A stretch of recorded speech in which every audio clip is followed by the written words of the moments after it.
on, man. This is what I like to see, Brad. This is what I like to see, Brad. Calm down. I gotta do the video. What is up, everybody? Welcome back to another video. In today's video, we have some Detroit Lions breaking news. The Lions have signed linebacker Alex Anzalone to a one-year, $1.75 million deal. My guy, let's get it started. You know, I got to shout out DoseOfDion, man, because it was actually the first time I went live on YouTube. And, you know, guys don't know DoseOfDion. He put out a lot of good content for the Detroit Lions. Welcome everybody to another video. Glad you guys are here. And oh my goodness, I am so hyped about this move. The only thing I would have liked is to give him more than 1 year.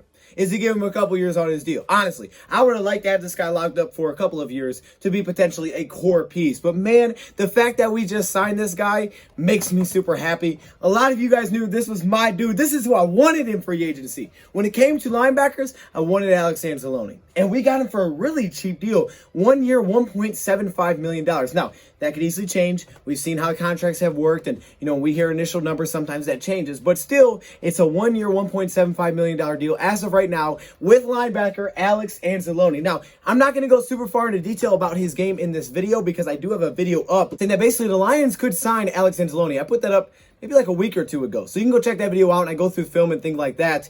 But at 6'3", 241 pounds, the Lions land some linebacker help, and they needed it. Now, Alex Anzalone is only 26 years old. He's coming from the New Orleans Saints. Now, he started to lose some of his playing time last season as the Saints went out and traded for linebacker Quan Alexander because they were trying to, go win some football games right now. But Anzalone's got a lot of potential, and he worked with Dan Campbell last season, and, of course, he worked with Aaron Glenn. But Aaron Glenn was working with the secondary specifically. He was a linebacker. However, what does Alex Anzalone bring to the table? Anzalone brings a coverage ability that the Lions don't have at that position. He also brings a lot of speed at that position. So we were wondering, what kind of linebackers would the Lions be targeting this offseason? Will they continue to go with those big, long, thick linebackers that Matt Patricia was building for this, 3-4, two-gap defense? Or would he start bringing in some of these linebackers that are a little bit smaller, a little bit quicker, a little bit faster, like Alex Anzalone? Well, I think we're starting to get our answer here. We re-signed Jalen Reeves-Maybin. Now we get Alex Anzalone. We did restructure Collins, but Collins can kind of do it all. So he's kind of like an oddball. But the Lions didn't really add any linebacker help this offseason, aside from bringing back Jalen Reeves-Maybin. They cut Christian Jones. Jared Davis walked. They weren't really adding much help at linebacker position. And then earlier today, we find out that the Lions restructured Jared Goff's contract to save $15 million. And oh, hallelujah, we're going to get some moves coming in because the Lions just saved money. Not for next year, not for the year after, for this season. So moves were going to be happening.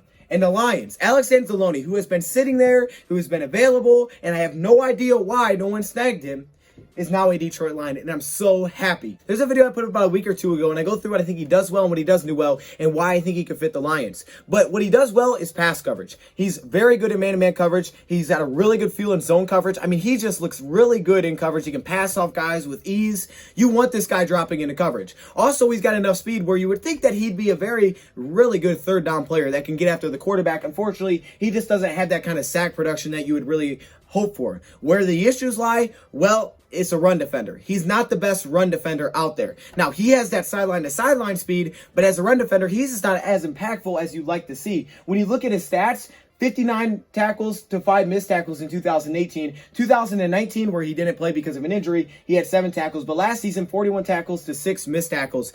He's not a bad tackler in terms of, bringing the guy down, but he's not a big lane clogger, right? He's not blowing up run plays. Also can be a very hesitant as playing downhill. A lot of times his first steps are back instead of forward into the play. He's clearly a really nice pass coverage guy that can line up against slots, tight ends, and he has no issue with it, and he can fly around in zone coverage, and he looks extremely comfortable. But as a run defender, that's where he needs work. He needs to be, honestly, a little more physical as a linebacker, a little bit more dominant as a run defender. That's what you want to see. The Lions have those guys. They didn't really have the coverage guys. But now Alex Anzalone is a Detroit Lion on a 1-year deal just to give him an opportunity to work with this defense again and fill out a roster spot. I love it. Oh my gosh, I love me some Alex Anzalone. Wondering what happened in 2019? He had a shoulder injury that he went on IR, and I think he had actually surgery on it. He only played in 2 games that season. But then you look at the completion percentage. Yes, it's pretty high, but again, at the linebacker spot, you're going to give up completions. It's very hard to not give up completions, but it's about limiting those plays. And you see that from the yards per completion, and you see that from the yards per target. He's a good tackler, and he can fly around the field. He's not a dominant run stopper. He doesn't clog lanes like I like to see.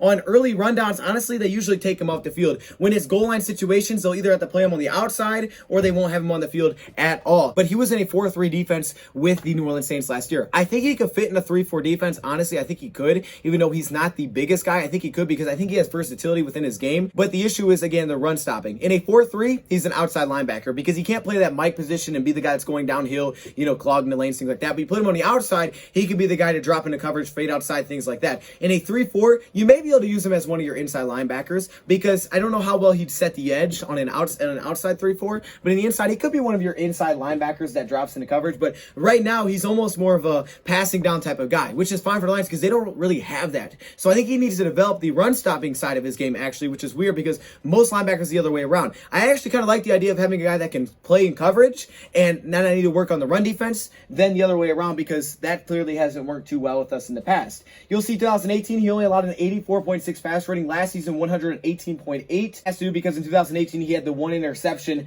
and he didn't allow any touchdowns. Last season, he had 2 touchdowns allowed, but he had 0 interceptions. But again, we'll go through the film, but I'm telling you, this guy can cover, and you're going to love it. What actually happened here is I was looking at Quan Alexander, and this is how I brought up in the other video. I was actually looking at Quan Alexander for the Lions. Like, oh, this is someone maybe they could target. It's a guy that helped pass coverage because the Saints traded for him, so they have connections, and, he could be available.